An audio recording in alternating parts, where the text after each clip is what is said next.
What a great tactical battle between Roberto De Zerbi and Erik ten Hag at Wembley. Manchester United are through to the FA Cup final. Manchester City, we are coming for you. Let's analyze. Yesterday, I posted a video where I talked about how we can beat Brighton, and I said that we should avoid doing two things. The first one, of course, being playing out from the back, because we are not very good at it, and there is no reason for us to invite that unnecessary pressure onto us. And then the second thing is to avoid pressing Brighton aggressively, because one of the main features of how they play under Roberto De Zerbi is that they like to lure the opposition into their final third, opening up spaces and then playing those line-breaking vertical passes that cut through you like a hot knife through butter.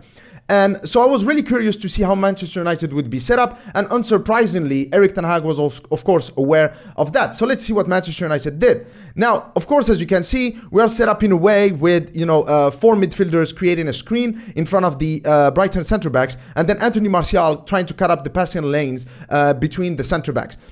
Now, this is the kind of setup that you need against teams like Brighton, with the kind of intentions that they have in the build-up play. However, the main problem I had was this matchup right here between Moises Caicedo and Christian Eriksen. It simply didn't work for us in the first half, and that's why Brighton looked so dominating. So as you can see here in this sequence, Moises Caicedo is younger, he's more athletic, so he's able to peel off Christian Eriksen quite easily, and then he can spray in that pass into the left-hand side toward Espetinien, and so now Brighton were on the front foot. Now here is another example. Now this one is even more alarming, because here, as you can see, Bruno Fernandes and Pascal Gross, both of them telling their respective teammates that the best option for a pass right here is again to the Brighton left back. But of course, for us Manchester United fans, I mean, for me, when I was seeing this, I was baffled, because as you can notice, both Marcus Rashford and Antony are overcommitted. There's no reason for them to be in this area of the pitch, because you can see Pascal Gross, who at this point was playing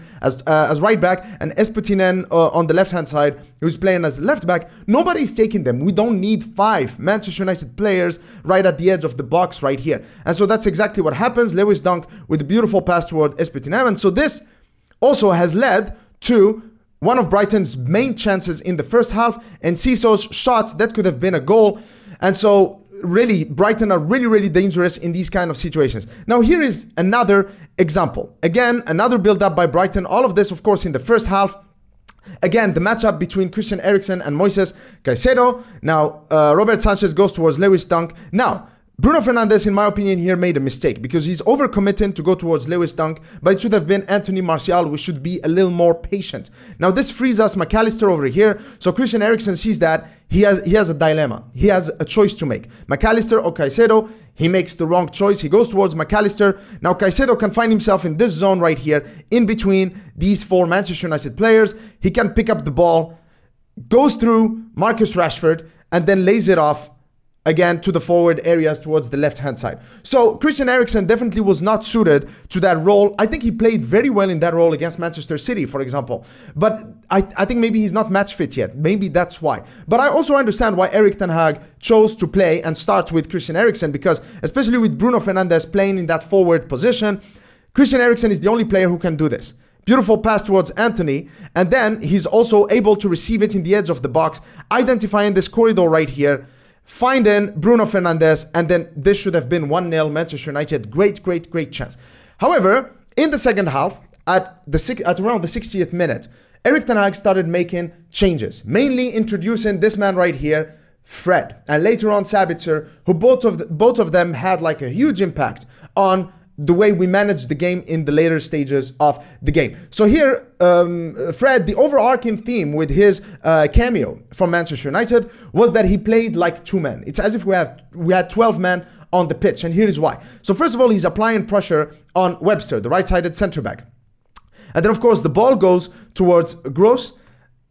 And then as you can see here, Fred is cutting off these lanes right here, basically putting pressure on the right-sided centre-back, and then later on coming in to prevent the midfielder from receiving the ball. What this did is that it broke that build-up pattern from Brighton. As you can see now, each Brighton player is occupied and marked by a Manchester United player, because Fred has bought us that precious time. And of course, in these kind of situations, Brighton are not able to play their games, so they lost the ball. It happened to them 4 or 5 times in the second half after Fred's introduction. And here is a perfect example. This was during extra time.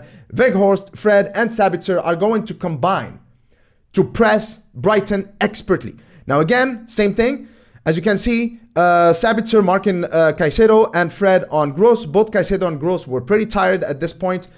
Now, look at this. What I liked about this is that Fred initiates the press here. But as you can see, he's not the only one doing it, because Weghorst is ready to pounce, and also Sabitzer is following Moses Caicedo because he knows that Fred is going to empty this space right here, and so you don't want to have empty space for Brighton to exploit, otherwise they just beat the press quite easily. So both Fred and Sabitzer are actually rushing in the same direction.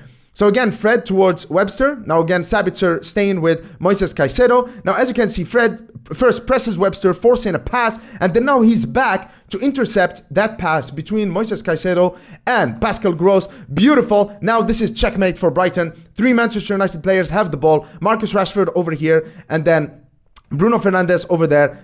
That's Jadon Sancho over there. Beautiful play. 1, 2, 3. Sancho gets the ball, gives it to Marcus Rashford, and then come on, that should have been 1-0 United. That should have been the winner in extra time. That was a beautiful shot, and of course a beautiful save by Robert Sanchez. That was a pretty good sequence, but this is how some substitutions, like in this case Fred, Weghorst, and Sabitzer, can actually change the game. And more importantly, this is how Erik ten Hag adapted to the trap that Roberto De Zerbi has set to so many teams in the Premier League. And it was really a joy to watch this tactical battle between these two tactical heavyweights. So once again, Erik ten Hag proves what a tactical genius he is and how he's able to adapt to situations and find solutions. And once again, the Manchester United players prove that they may mess up, but if they do, you don't want to play against them next because they usually respond with a win. Now we are in a very good position. We are playing Manchester City in the FA Cup final. Not only do we have the opportunity to win a second trophy this season, but also we can deny the noisy neighbors a treble win. Guys, don't let them have that. Don't let them have that satisfaction.